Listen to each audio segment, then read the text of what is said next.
If you have found this letter tonight, it is because something ended, something you prayed for, something you believed God was building. And now you are sitting in the wreckage of what feels like unanswered prayer, asking the question that cuts deepest. If God is good, why did he say no? You prayed for clarity. You prayed for peace. You prayed that if this man was not yours, God would close the door gently. And he did. But gentle does not mean painless. The door closed, and it still feels like rejection. It still feels like loss. You wonder if you misread the signs. You wonder if you asked for too much. You wonder if God even heard you at all. He did. And the no you received was not punishment. It was not proof that you are unworthy or unloved. It was love in a form you were not expecting. Because sometimes the kindest thing God can do is remove what we want in order to protect what we need. There's a difference between a door closing and a wall going up. A closed door means this path was never meant for you. A wall means God is shielding you from something you cannot yet see. You wanted him. God wanted your wholeness. You wanted the relationship. God wanted your heart intact. And he knew that staying would cost you more than leaving ever could. You have been taught to see every ended relationship as failure, as something you did wrong, as evidence that you are too much or not enough. But what if it was neither? What if it was simply not yours to carry? What if the man you lost was never the man you were meant to find? Ruth did not know she was walking toward Boaz when Naomi told her to go home. She only knew the life she had planned was over. Her husband was dead. Her future was gone. She could have stayed in Moab, where everything was familiar. But she followed Naomi into the unknown. She did not know that the barley field would hold her provision. She did not know that the landowner would see her. She only knew that staying would mean slow death, and leaving meant trusting God with what came next. The loss was real, but the redirection was intentional. God does not remove people from your life to make you suffer. He removes them to make space. Space for healing. Space for growth. Space for the man who will not make you question your worth. You wanted him to choose you, but God was protecting you from a man who saw you as optional. You wanted the relationship to work, but God knew the cost of forcing something he never blessed. And he loved you too much to let you settle. This is not about pretending the pain does not exist. You are allowed to grieve. You are allowed to feel the weight of what did not happen. You are allowed to cry over the future you imagined. But grief does not mean God failed you. It means you love something deeply enough to feel its absence. And that capacity to love is not wasted.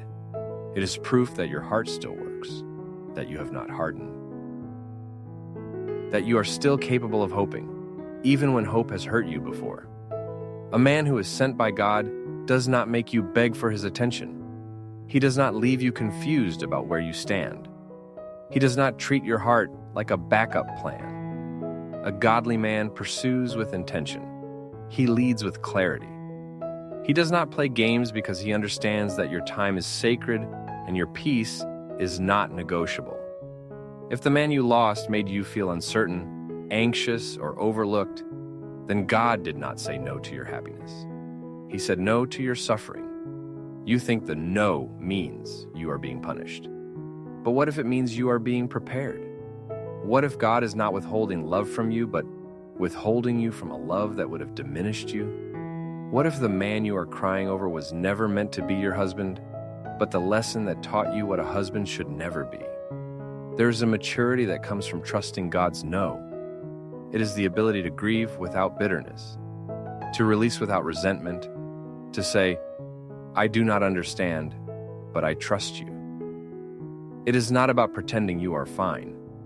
It is about believing that God's vision for your life is clearer than your own, that he sees what you cannot, that he is not withholding good things from you, but protecting you from things that look good, but would ultimately harm you. Hannah prayed for a son. She wept. She fasted. She was mocked for her barrenness. and God was silent. For years, it seemed like the answer was no.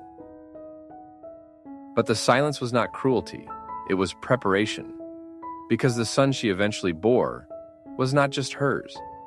He was Samuel, the prophet, who would anoint kings. The delay was not denial, it was cultivation. God was not ignoring her prayer. He was answering it in a way that would impact a nation. Your heartbreak might feel personal, but it is also purposeful. The man you lost was not the answer to your prayers. He was the test that revealed whether you would trust God, even when his plan looked different from yours. And you are still here. You are still standing. That is not weakness. That is evidence that your foundation was never built on a man. It was built on God. The no is not the end of your story. It is the redirection. It is God saying, not him, not this way, not yet. And when you finally meet the man who was worth the wait, you will look back and understand why the others had to leave. You will see that every closed door was God's way of keeping you from settling for less than what he designed you to receive. You are a daughter of the King. Your value is not determined by who stayed. It is determined by whose image you bear. And the God who said no to the wrong man is the same God who will say yes to the right one. Trust the redirection. Trust the process. Trust that what you lost was never meant to anchor you, but to teach you how to let go. You are seen, even in this.